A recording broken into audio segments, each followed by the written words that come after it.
Hi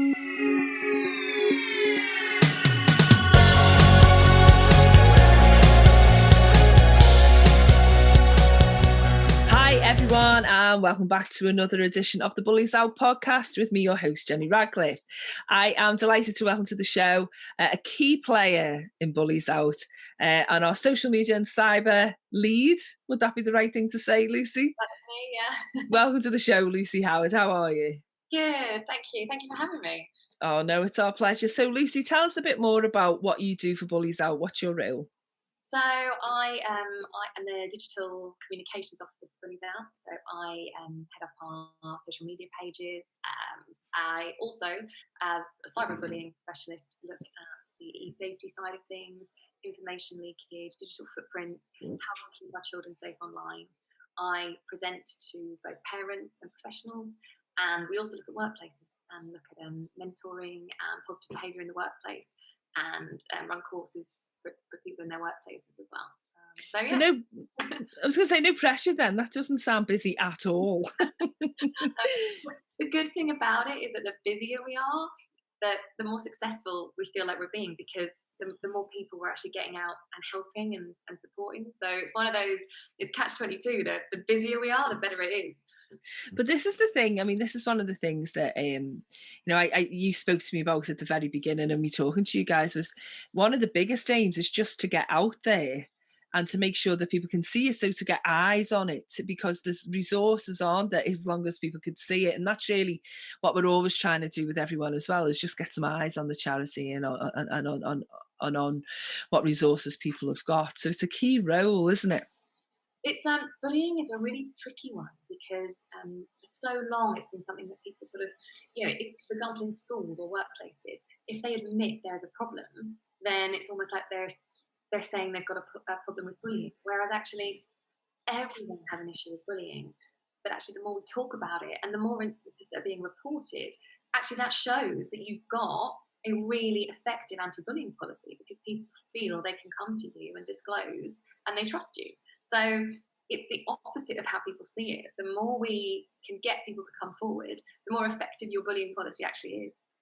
So, I mean, you obviously in your intro there, and one of the reasons that we came to know each other is because of the cyber side of things. So do you want to talk a little bit more about that? Because I think that's a new element of bullying's probably been with us since the beginning of time, really, since one person was with another person.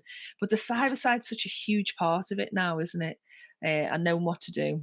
So, I mean, they say now that the statistics are that 7 out of 10 young people will be cyberbullied before the age of 18. Now, the last year has seen so many of us turning to our devices, both for work, for play, for personal use. And, it's the same with our children. But where I think it's difficult for us as parents is they've grown up in this online world and we didn't.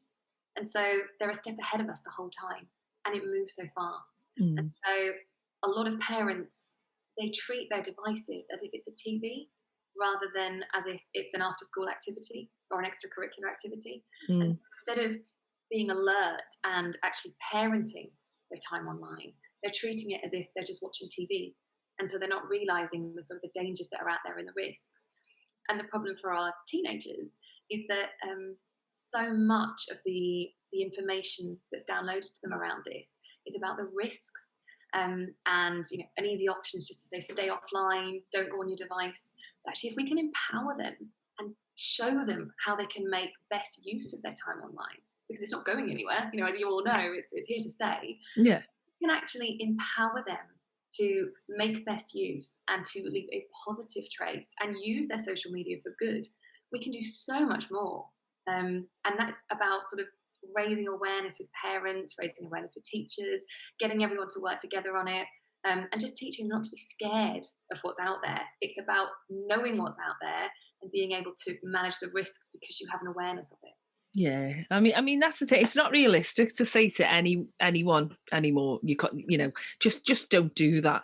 Don't go on, various. I mean, there's some apps that I say, and I think, just don't use those ones, because we know that those ones have got bad people on them who are looking for, young people and kids and whatever. It's the most horrific things that you can imagine.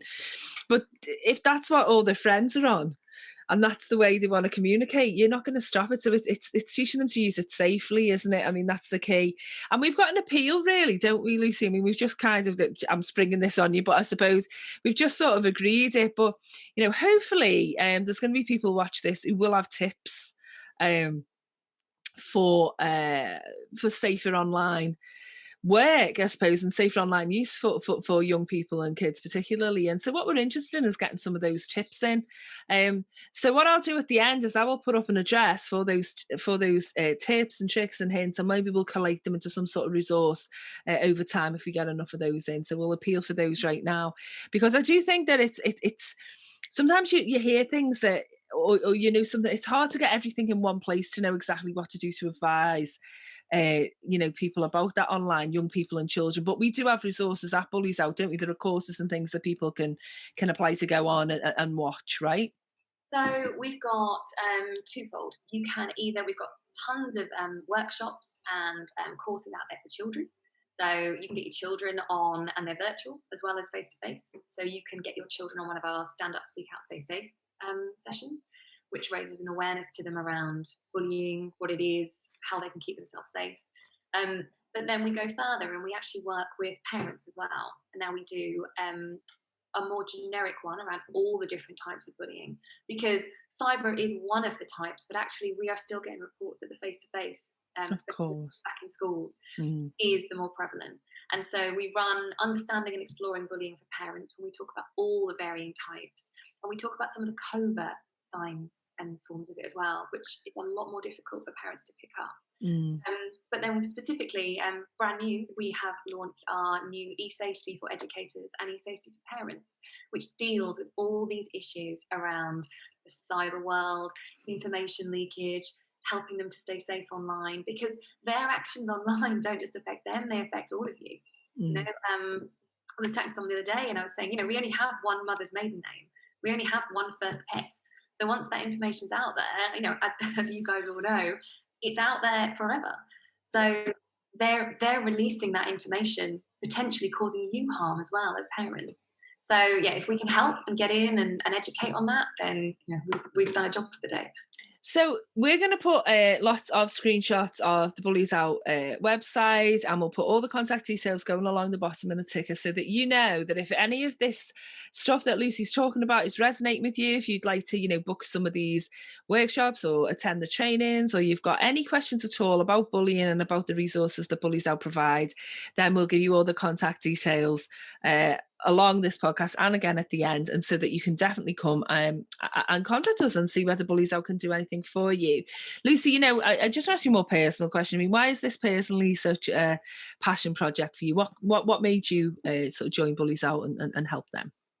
So my role before BulliesOut was in the Metropolitan Police, and